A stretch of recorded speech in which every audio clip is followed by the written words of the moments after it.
सभी भक्तों को मेरी राम राम। सुंदरकांड। सुंदरकांड की सबसे बड़ी खासियत ये है कि रामचरितमानस में सुंदरकांड के लिए सबसे अधिक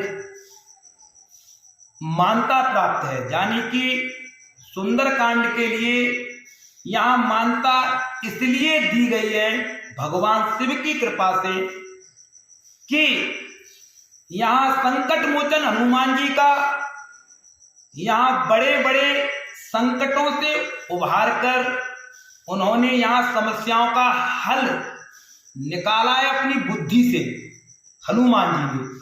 तो यहां देखिए सबसे बड़ी बात यह है कि उस समय सुंदरकांड में यहां माता सीता जिस लंका में रहती हैं, तो यहां कई पर्वत हैं जिन्हें नील पर्वत, सुंदर पर्वत, यहाँ 3-4 प्रकार के पर्वत पाए जाते हैं। यानी कि लंका यहाँ बसी हुई है, वहां ऐसे 4 प्रकार के पर्वत बताए हैं।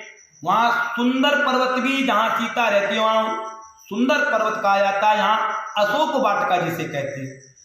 तो यह कारण तो इसका मुख्य पर्वतों की श्रृंखला में आता है, परंतु सुंदरकांड का भगवान शिव की कृपा से हमारा खुद का भगवान शिव बता रहे हैं कि सुंदरकांड यूं अधिकतर मानते हैं लोग, इसको ज्यादातर विद्वान लोग इसे यूं मानते हैं कि सबसे पहले इस सुंदरकांड में एक युवा और एक बड़े बूढ़े का संवाद है। यानी कि एक युवक हनुमान जी हैं और बड़े बूढ़क जामुंत जी हैं। यानी बड़े बूढ़े जामुंत जी हैं और नव युवक जो हैं वो हनुमान जी हैं।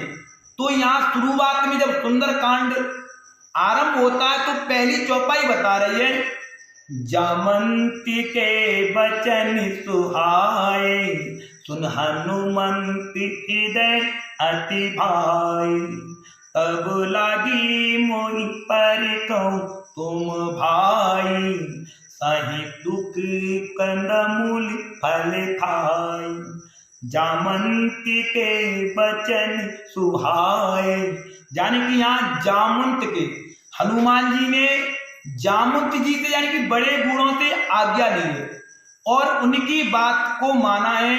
जो जामंत जी ने जो आज्ञा दी है वो हनुमान जी ने यहाँ जामंत जी की बात को माना। यानी कि एक युवा वर्ग के बांदर पुरुष यानी कि हनुमान जी ने एक बड़े बूढ़े की बात को माना है और उनकी सारी बातों की आज्ञा सिर धर रखी है। यानी कि हनुमान जी ने यहाँ बड़े बूढ़ों की बात को आज्ञा को सिर धर रखा है और वह यहाँ उन बड़े बूढ़ों की बात को मानते हैं।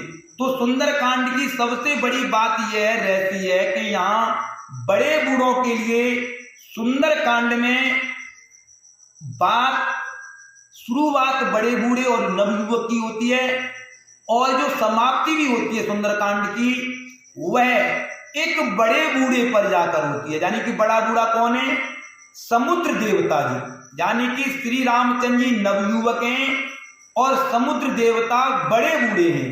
तो यहाँ एंड जो समाप्ति है जो सुंदरकांड की वो यहाँ भी बता रही है कि पूरा सुंदरकांड एक बड़े बूढ़े और नवयुवक यानी कि एक बड़े बूढ़े का अनुभव और युवक बच्चों के कार्यशैली को यानी कि कार्य क्षमता के लिए कि इस प्रकार इस काम को कीजिए आप। यानी कि बड़े बूढ़ों के द्वारा यहाँ नवयुवकों को समझाते हुए यहाँ शुरुआत जामंत बड़े बूढ़े ने की और समाप्ति जो की है वह समुद्र देवता यानी कि बड़े बूढ़े ने श्री रामचंद्र जी ने उनसे पूछा कि आप समुद्र देवता हैं और आप सबसे बड़े बूढ़े हैं, तो आप कृपया करके हमें ये बताइए कि हमें समुद्र पल्ली पार जाना है, तो आप बताइए किस प्रकार से जाएं।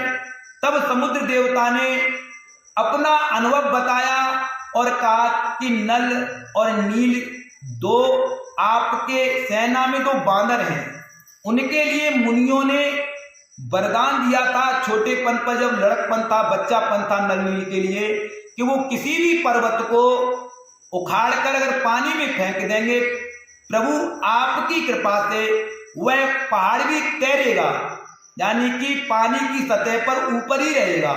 तो यहाँ सुंदर कांड की जो यथार्थ बात है, वो रहस्य यही है कि एक बड़े बूढ़े और युवक का यहाँ एक दूसरे का सम्मान करके हर संकट से निकला जा सकता है। यानी कि अगर हम वर्तमान में कलयुग में आए तो हम किसी बड़े बूढ़े की बात का अनुभव अपनी जिंदगी में प्राप्त करें और उस पर अनुसरण करें, जीवन को उस बड़े बूढ़ी की बात को हम माने, तो निश्चित बात है कि हम जीवन में कहीं भी डिफीट नहीं खाएंगे।